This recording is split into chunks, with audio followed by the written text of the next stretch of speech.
You're listening to the Stay Sore podcast, where we talk about physical, financial, and emotional strength. Why stay sore? Because nothing good comes easy. Here's your host, Bo Skitsko.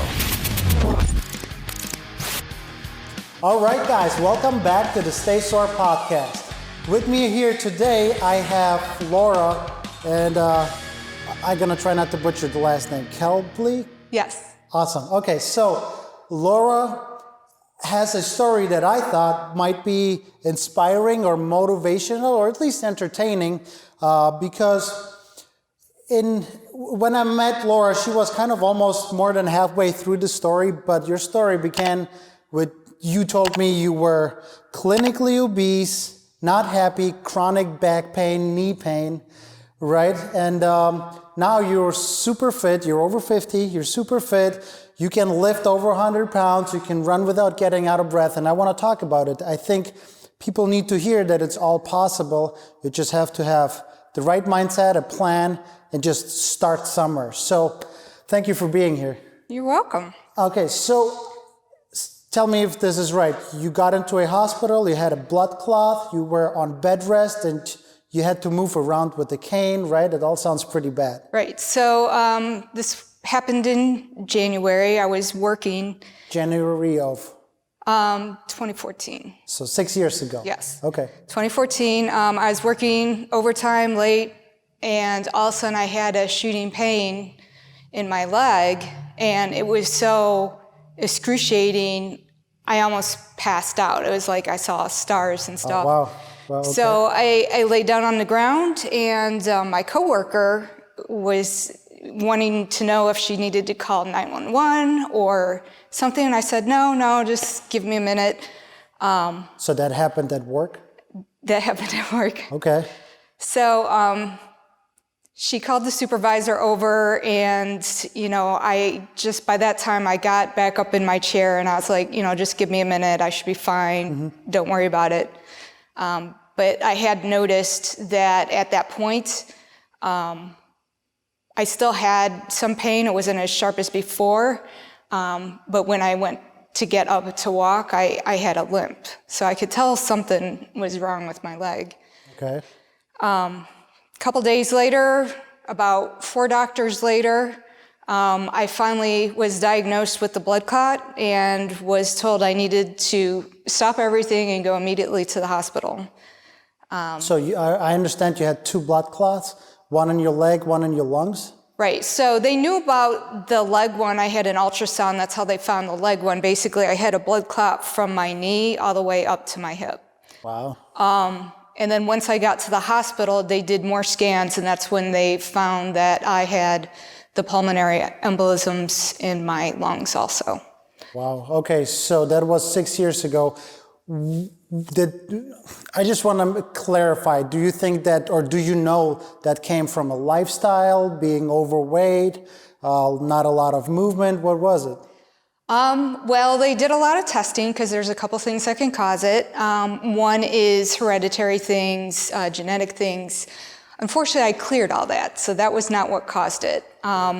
Then other things that can cause it is birth control pills, flying in an airplane, and also sitting too much.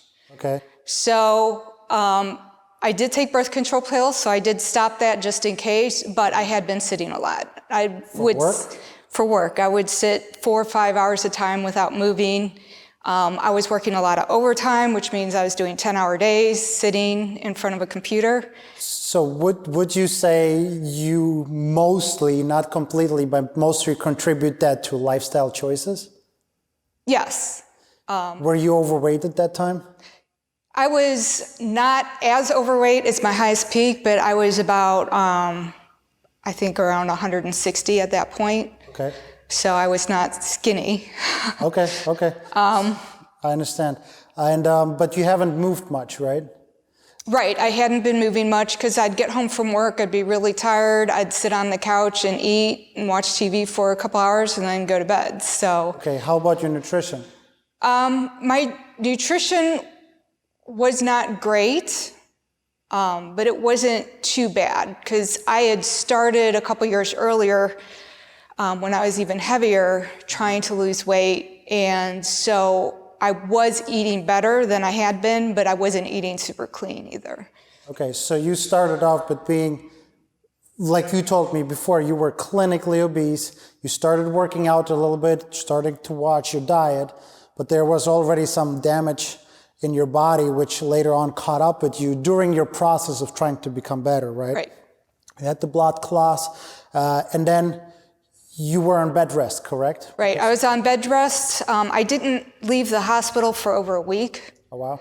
And once I got home, I was put on bed rest, and I needed to do that for 6 weeks.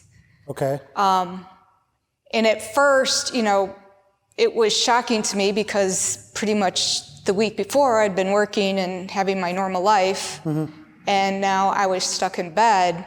And you think, well, that's not too bad. You can watch TV and books and you don't have to feel guilty.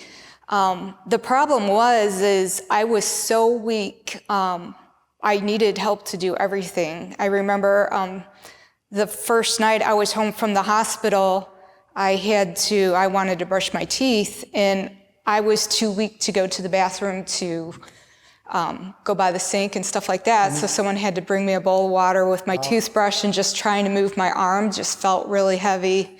Okay, that's quite a comeback you've made. If you don't mind, I'm gonna post while we talk some. If you guys watch it on YouTube, you can see some workout videos of Laura working out, so you get an idea how far she has come. So you had after that you had to walk around with a cane and stuff, correct? Right. How frustrating, or how much did that make you lose hope or motivation to become strong, fit, or just live a normal life? Actually, I was frustrated with the slowness of recovery, but my doctor had told me that once people go through this and my leg through this whole thing felt like it was made of wood. It was very stiff, it was very swollen, it was very heavy, and I couldn't move it. I had to pick it up with my arms and try to move it. Just one leg, the one that had just the one leg. Okay. But my overall weakness, covered everything. So when I walked with a cane, it wasn't frustrating as much as I was just trying not to fall over. It was an effort to cross the room. And then when I got to the couch, I had to immediately try to put my leg up because it hurt so bad not being elevated. So there were a lot of other things going on that kept me occupied besides being frustrated. But as I approached the 6 weeks and I knew I needed to get back to work, I really wanted to get better because, with the doctor saying some people never recover, sometimes they're always disabled, handicapped. I was like, I'm too young to be handicapped the rest of my life. So I started going to the gym after my doctor said okay. But what I started with is just going on the treadmill. And I had to hold on to both sides since I wasn't using the cane, and I set it to like a half or one. And I just, walked like a very decrepit old person. But that was a workout for me at that point. I knew that that's all I could do, and that's where I started from. Okay, so what was the transition? Where did you start from? Or how did you go from, I'll try to learn to walk without a cane, to now you're squatting triple digits on the barbell with a weight?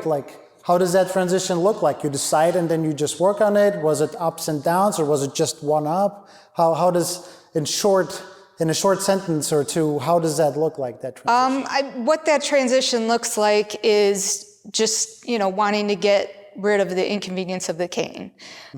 So with work, I would have to walk from the parking lot to work and then walk, through work to get to the bathroom, to the cafeteria. So I had practice walking and then I could rest. So that eventually allowed me to get rid of the cane. And then from there, I just kept trying to work out. I knew that because my issues came with sitting too much.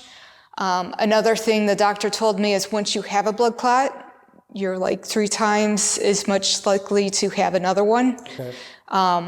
So I knew I needed to do a major overhaul of my So that was kind of your life. motivation to change your lifestyle a little Yes. bit, to be more active. Okay. How long should one, from your experience, should one expect to be for this transformation from going to barely walking to being comfortable jumping and stuff? I mean, that took a number of years. I wasn't able to go very quickly. And what I decided to do is just figure out what the process was going to be, between food, moving, and just know that it wasn't going to happen right away. It was going to be slow. And I would say it probably was so slow over the years that I really didn't notice it. It was just a gradual thing. And that's how it usually works. It takes time, I understand. Did you have any help, any guidance, a trainer or a coach, or did you follow any online programs, anything? I really wanted to work with a trainer. I had worked with a trainer on and off prior to that, and I learned how to eat better. I had to learn everything because, I grew up in America where you make casseroles and you use soup and boxed foods and all sorts of stuff. Convenient packaged processed food. And as a mother, I was busy running the kids around, so we would often eat at restaurants or fast food. So I really had to change my diet. And although my trainers guided me with some food, I had to work some of it out on my own. I used the fitness app to train or keep track of my food intake until I started getting a good feel for how many calories I should be eating. And then I worked with trainers to try to get my strength back, get mobility, and just try to become stronger. I understand. I'm glad you mentioned tracking food because so many people want results, but they don't want to deal with measuring or tracking or somehow having nutritional accountability. And would you agree that was kind of the biggest part to your transformation? Yeah, I would say that was the biggest part. I know one person I saw at work one time had lost weight over 6 months, and I wanted to know how she did it, and I know she had adjusted her food, but she also started running, so she did a couple of different things. But that did give me the motivation to go, you know what, if she can do that, I can do that, and it just... so every day I try to eat the right thing, and then if I have a day that I'm off or, I don't worry about it as long as I try to stick to it most of the time. Okay. Well, if you don't worry too much about it, how did you prevent it from being tomorrow another day of a slip up? Because I think in my nature, I like structure and I like things in line. So when I get off task or off my plan, then I always circle back. I understand. So throughout this transformation, what was the most frustrating part? I think the most frustrating part was just how long it took me. I understand. Because time has been going by fairly quickly. And I think that I just achieved this, but really looking back, it's been a long process. And yes, it's usually a long process, and anything good worth having takes time and effort, I understand. What is the biggest benefit from going from being, in the beginning, clinically obese and then just overweight, to now? What is the biggest benefit in your mind of sticking to it and watching what you eat and constantly going to the gym? I'd say the biggest benefit is just feeling stronger. If I need to help out at my mom's house, if I need to go to the grocery store, lifting things that are heavy, moving things around, furniture in my house is not a big deal. It's almost like a challenge as opposed to when I felt too heavy to really get off the couch or my knees hurt walking to the bedroom. So I would say that's one benefit. The other benefit is shopping for clothes. There you go. It's been really, really hard pretty much my whole life trying to find clothes that fit. And it wasn't until I finally got in shape where I could just go in any store and pick something and it would fit. So you said most of your life it was hard. Does that mean you were kind of out of shape or overweight most of your life? No, actually I was pretty much in shape most of my life. Once I went to college, I gained my freshman 15.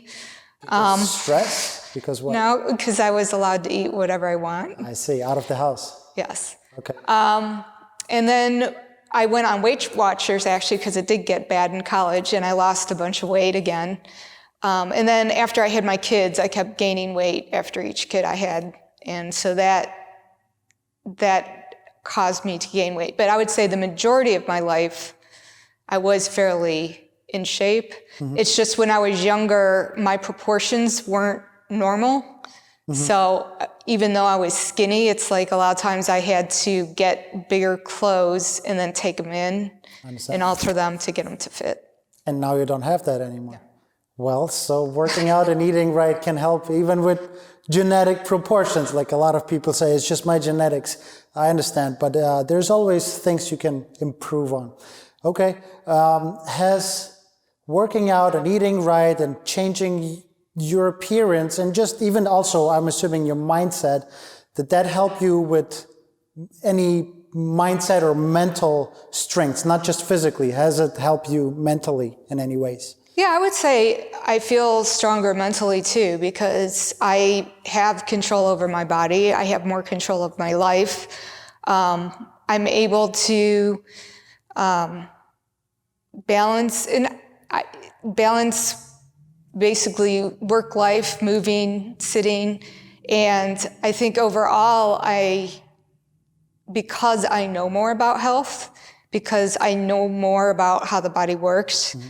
I've come more attuned to my body. Mm-hmm. So I feel like overall I have more control too, which is confident. That's awesome. Yeah, when you started working with me, you were already on a pretty good track. Me as a trainer, I had it easy because you were already dedicated. For the most part, you knew what you're doing.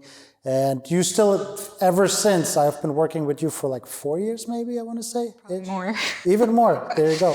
And you have improved and improved and improved. And with mental improvements came physical improvements, and with physical improvements came more mental strength and like willingness to push through, to do the right things, to not have excuses. I'm really proud of your achievements, and I wanted to talk to you to show other people that do not give up. Don't let it's my genetics or it's whatever be the excuse. And I understand there's very challenging either diseases, conditions, whatever it is, but you can always make things a little better. Like you can fix them completely or just make them better, but don't give up. But there's always a chance to make it at least a little better.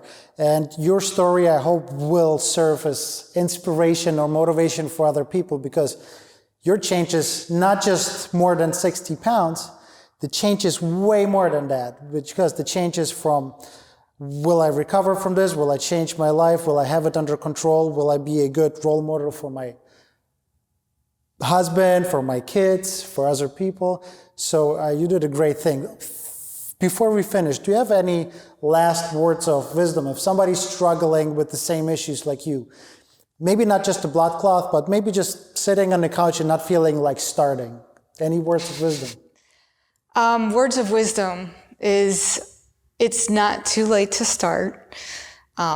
I didn't start this until I was in my 40s, so... How old are you now, if I may ask? 51. 51. So the videos that you saw of her working out, it's 51 years old. Okay. And there's a lot of times I'm sitting on the couch or I don't want to do something when I come home. I mean, it's still a struggle. It's not easy. And usually what I try to do is just stick to it. Just, I know if I get to where I'm going to exercise, even if I don't do a really good exercise or give 100%, I'm moving, which I know is going to be the most important thing. And I would say the second thing is don't look at the scale. Don't try to see short-term goals because it doesn't happen that way.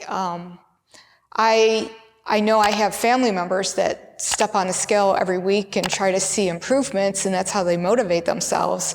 But what I found is, I could be the same weight and be totally different shapes, be in different clothes, and feel differently. So weight really isn't what does it. You have to just figure out what your process is going to be, both food and activity, and then just stick to it. Well, you have, when it comes to weight, especially, I think when I met you over the last few years, you've built quite a bit of muscle. So you gain weight, but it's a good thing. So weight can come from different places. You can store water, you can have fat on your body, or you can have muscle. And it's not about the weight, like you said. It's about how you feel, how you perform, how healthy your organs, internals are versus what just the scale says. Because according to the scale, I have a body weight issue myself, but I don't have much fat. So yeah, I thank you so much for being here. And I'm, again, super proud of your achievement. Guys, you heard it yourself. You step on the treadmill, start somewhere. She stepped on the treadmill at a half speed, which is slower than just even walking. You gotta start somewhere, and then every day, every month, every year, a tiny bit better until you can do it all. Thank you so much. Till the next episode, stay sore.